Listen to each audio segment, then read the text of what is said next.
From WEEK, your home team. This is 25 News.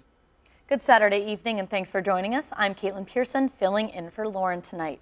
An hours-long standoff with a man wanted for aggravated kidnapping ended peacefully late last night. It's tonight's top story.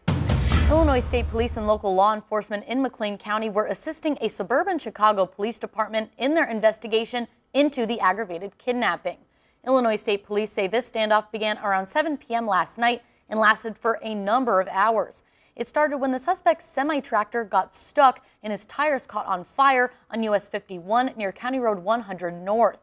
They say he barricaded himself inside and they did not have contact with him for at least 2 hours. That's when ISP decided to move in. Breached the truck, put some pepper spray in it, and he surrendered peacefully, and he's getting treated for the pepper spray, and then the authorities from Chicago will take him and question him concerning that case.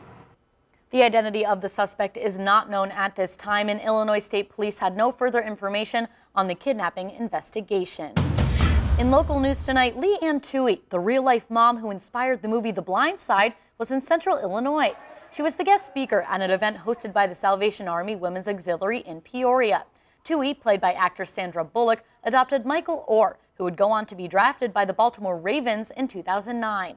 She says the movie is just one chapter in her life. Since then, Toohey has remained active. She says the message she shares with audiences is one that resonated with the Salvation Army. We're just very passionate about people realizing that you could, open your home, open your hearts to a kid that needs a forever family. None of these kids asked to be in this situation. That's why I love everything that the Salvation Army does, because it focuses so much on homelessness and hunger and some of the issues that we dealt with Michael and that we deal with day in and day out with kids that cross our paths. 25 evening anchor Caitlin Canute was the MC for the evening, and Chief Meteorologist Chuck Collins helped conduct a live auction for the crowd. The money raised will go toward fighting local hunger and homelessness. Well, Grace, it is finally feeling like fall out there. Yes, the temperatures are going down, and we're seeing those showers and storms moving out. So overall, a great evening outside right now. So 61 degrees here in Peoria. You can see a calm evening overall after all those storms moved out. We could still see some more showers throughout the early evening, but they'll dissipate on out once we pass that midnight hour. So along with that, cooler weather is on the way, still below average, and we're not looking like we're getting above average quite soon. Look at that. 51 degrees, so definitely going to be seeing those temperatures keep on going down. So tonight, though, clouds will be clearing out early tonight. By midnight, below normal temperatures remain with us, as you saw from that chart, and even cooler temperatures by the end of this week. Now, that does come with rain. More details on when to expect that rain later on. Now back to you, Caitlin. In other local news, Illinois Wesleyan University took a look back in time today, opening up a 50-year-old time capsule. The ceremony was part of IWU's homecoming celebration. The capsule was placed by Apollo 8 astronaut Frank Borman during the Mark Evans Observatory's 1969 dedication ceremony. Current and retired physics faculty, along with students and alumni, participated in the time capsule removal.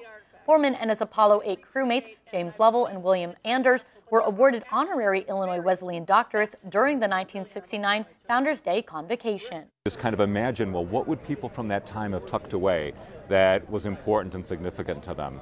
And what would we tuck away now that's important and significant to us to have people 50 years in the future reflect back and to think about? Alumni who were there 50 years ago said it was a reminder about the conflicts of the day, but also to be proud of the advancements we have made. IWU was the first to award the crew honorary doctorates.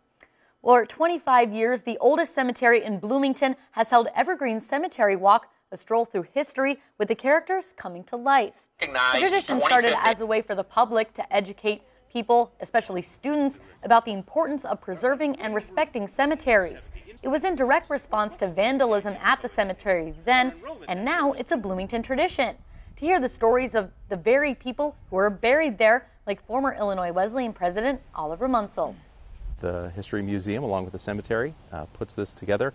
They prepare scripts for all of us to portray these, interesting and memorable people who have been, part of our community for the past, couple hundred years. Every year, over 3,500 visitors come to enjoy the cemetery walk. If you'd like to check it out, there are performances tomorrow at 11 and 2 o'clock and next weekend on the 12th and 13th. The 52nd annual Spoon River Drive Festival is officially underway today. Since 1968, Fulton County has celebrated their history, food, museums, shops, and art during the first 2 weekends of October. And if you decide to hit up every stop from Farmington to Astoria, stopping at every one in between, you'll travel a whopping 140 miles with 21 different locations across Spoon River Drive.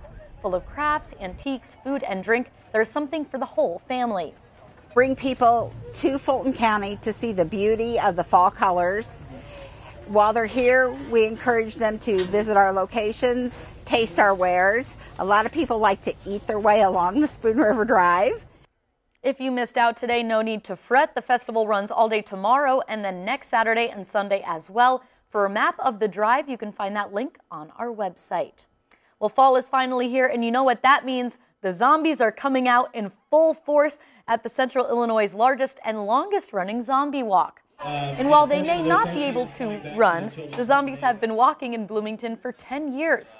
It's always free, and this year they took donations for Children's Home and Aid, an agency that serves low-income families and children in Central Illinois. It's helping kids, it's helping community, it's bettering the future of children's lives and just improving the lives of people, making the future better. The Bloomington Normal Zombie Walk was a success, and thankfully the only thing getting eaten were the refreshments and the snacks provided. Well, in regional news now, a veteran who served 2 tours in Afghanistan but was deported last year is now a U.S. citizen.